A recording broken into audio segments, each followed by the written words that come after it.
It's the most delicious bit of Southern Gothic horror drop this century. That's right, talking about a book that looks like the new American classic in this realm from a DIXIE dude who really knows what he's doing here. It's all coming up right now.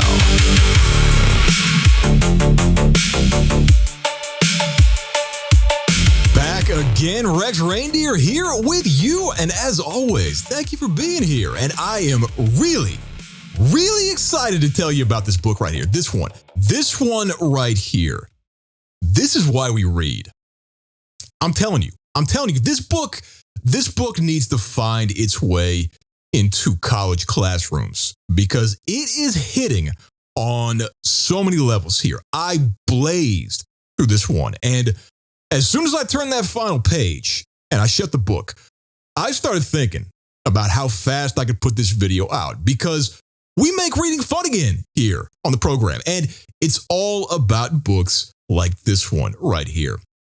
The book is The Vine That Ate the South. Author is J.D. Wilkes, published by $2 and I'm going to glaze $2 here for a second because they are indie and they're dropping hot books, really hot books. They're dropping the books that these big boy publishers are missing. I'm talking about books like A Questionable Shape. Shout out to Bennett Sims. He writes that one. Review on that book forthcoming. That's actually one of the hottest new zombie novels to drop in a minute here. Stay tuned for that one. But back to J.D. Wilkes here. This dude, J.D. Wilkes, he's got motion. Seriously, you look at the cover of this book and you see an endorsement from Billy Bob Thornton on there. He says J.D. Wilkes is a cool cat. Now, a lot of you are not going to know why this is a big deal. I mean, Billy Bob, he's not really a household name. But let me explain why this is more than just a quote here and what that plug really means for a book like this. You see, some of you out there are going to remember a movie that dropped in the 90s called Sling Blade. If you missed that movie and you want to see some of the best acting of all time, I'm telling you, go watch that film. That movie, that is Southern storytelling at its finest. And young cats don't know this, but before there was Forrest Gump, there was Carl Childers. That's the main character in Sling Blade. He is played by Billy Bob Thornton. And Billy Bob, I tell you, man, what a job. Billy Bob, he disappears into that character. Seriously, there are memes about this all over the internet, and for very good reason, because Carl has some challenges. He is a Southern man trying to make his way in a Southern town. And not to be corny or anything, but he's also navigating a very conflicted Southern soul. Now, I'm not going to review Sling Blade here, even though I want to, because it is a peak film, and I think it deserves peak commentary. But I'm bringing it up. I'm bringing up Sling Blade because it is the high bar for Southern Gothic on film. And Billy Bob set that bar. So Billy Bob giving props to J.D. Wilkes for this book right here. This is like God giving props to Moses.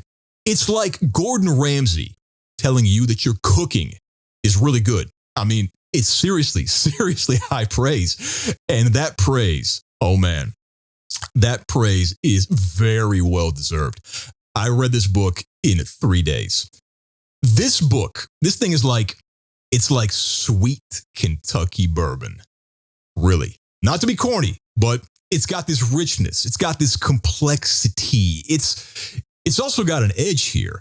So it's a little naughty.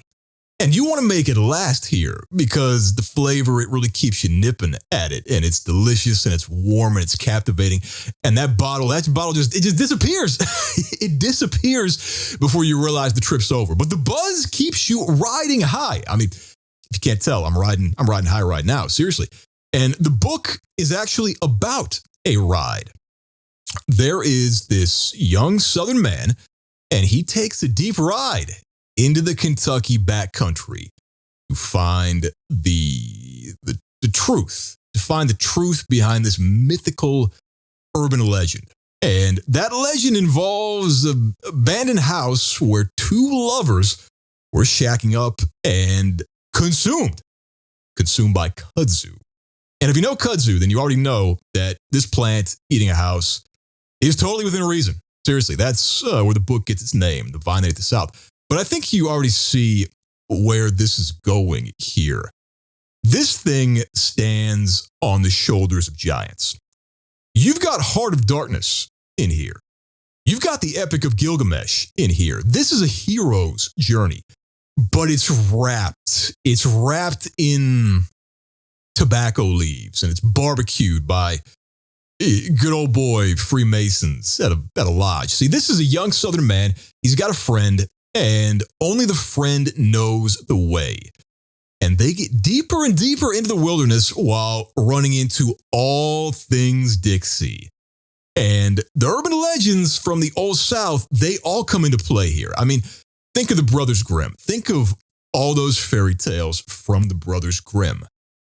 If the Brothers Grimm wrote a fairy tale called Dixie, they would be copying this book right here. And some people may not really know what I mean when I say Dixie, because that word is an antique these days. It's seriously like something you find at a dusty old antique store in a nowhere little town. But that is the vibe here. If you know, you know.